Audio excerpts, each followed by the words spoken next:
Long time ago, in the peaceful south of Nigeria, there was a village called Ikom.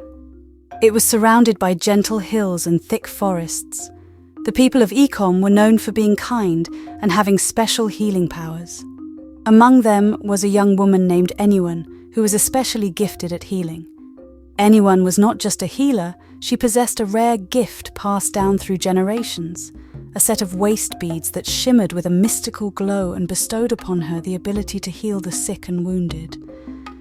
Enewan was raised by her grandmother, a wise and gentle woman who had taught her the ways of healing and the importance of compassion. Her grandmother had been the one to pass down the waistbeads to Enewan.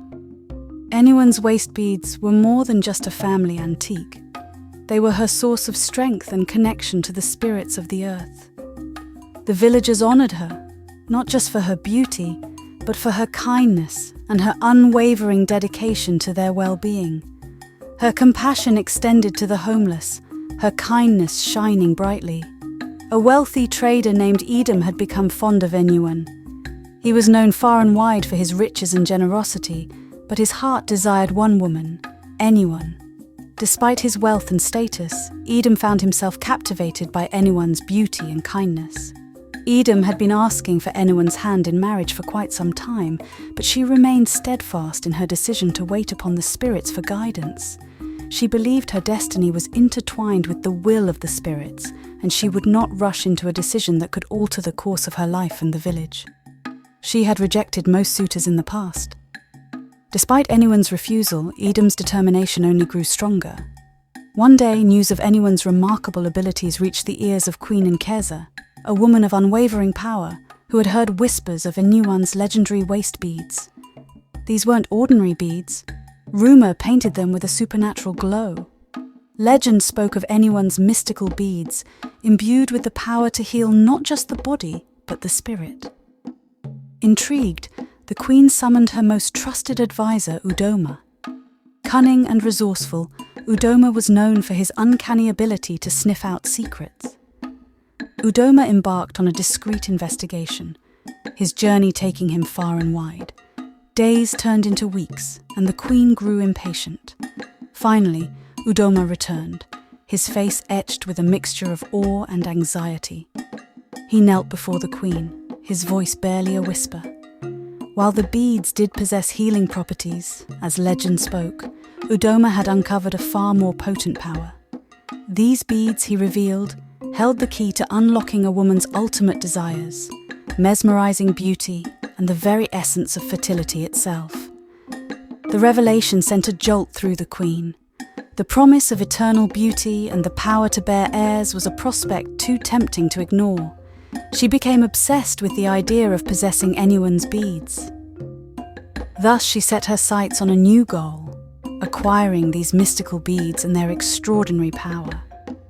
With newfound determination, the queen ordered Umoh to arrange a meeting with Mamba, a sorceress renowned for her mastery of the mysterious.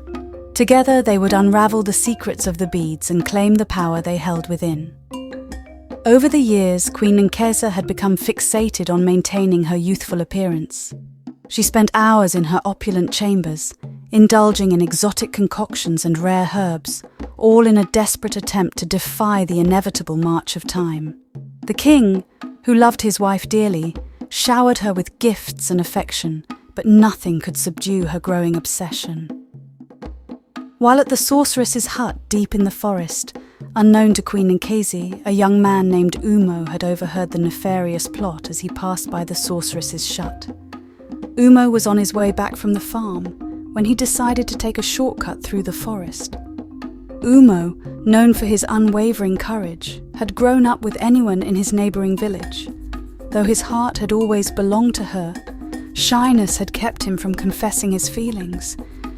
Yet the bond they shared through stolen moments by the stream, filled with laughter and whispered secrets, fueled his determination to protect her. As soon as Queen Nkezi's wicked intentions became clear, Umoh knew he had to act. With a heart heavy with purpose, he set out for Enewan's village, determined to shield her from the looming danger. Mamba, the sorceress, was a master of disguise. Pretending to be a tired traveller, She stumbled into the village, acting all weak and helpless. Enewan, always kind and trusting, welcomed her right in, offering her food and a place to sleep. But Enewan didn't realize she'd just invited danger into her own home. As darkness fell, Enewan drifted off to sleep. Mamba, however, was wide awake. Her eyes, cold and mean, were fixated on Enewan's special beads, glowing faintly in the moonlight. Sneaking closer, Mamba reached out to grab them. Suddenly, Enewan woke up with a bad feeling. She opened her eyes to see Mamba staring at her, her disguise gone, replaced by a scary, angry face. The stranger's voice, which sounded weak before, boomed with dark power, ordering Enewan to hand over the beads. Enewan felt scared, but something inside her told her these beads were good and shouldn't be used for bad things. With newfound bravery, she refused. Mamba exploded in anger. She yelled some magic words and flames shot up around the hut, burning the roof. But Enewan wouldn't give in. This was her home, and she wouldn't let this evil woman destroy it. Just then, the door burst open with a loud bang. Umoh, Enewan's childhood friend, rushed in, his eyes filled with determination. "Leave her alone, witch!" he shouted, his voice strong and clear. Mamba hissed, her fingers turning into sharp claws. "These belong to the queen! You can't stop me!" Umoh didn't back down. He lunged at Mamba, and they started a fierce fight. It was a crazy scene with magic flying everywhere. Enewan watched, scared for Umoh but also confused.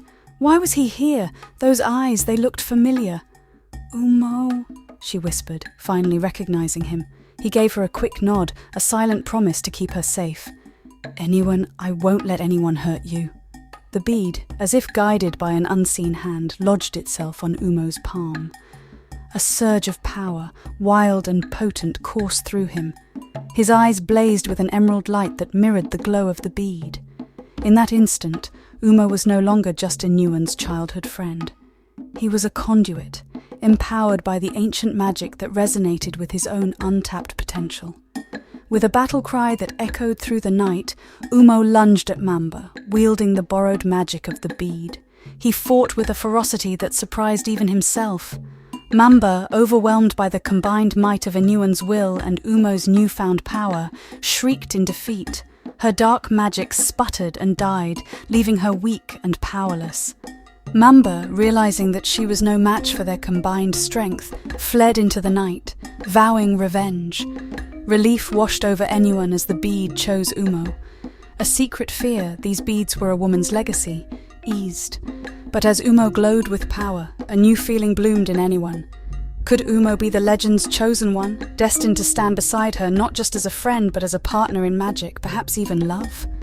A shiver ran down her spine. As they walked out, Enewan stole a glance. The chosen one, perhaps hers in every way. With Mamba defeated, Enewan turned to Umoh and thanked him for his bravery. As days turned into weeks, Enewan and Umoh grew closer, their bond deepening with each passing day. They shared childhood memories, but their newfound happiness was short-lived. That's all for part 1 of Enewan's incredible story. We saw her defeat the sorceress, but things are far from over. Queen Nkisi still craves the power of Enewan's beads, and she's not one to give up easily. Here's the question. Will Enewan and Umoh be able to keep the beads safe? And what about Edom? Will he still go ahead with proposing to Enewan, despite knowing about her now close friendship with Umoh? There's a storm brewing in the Queen's palace, and a secret mission unfolding in the shadows. Make sure to hit that subscribe button and that notification bell because in part 2, things are about to get magical, and maybe a little bit dangerous.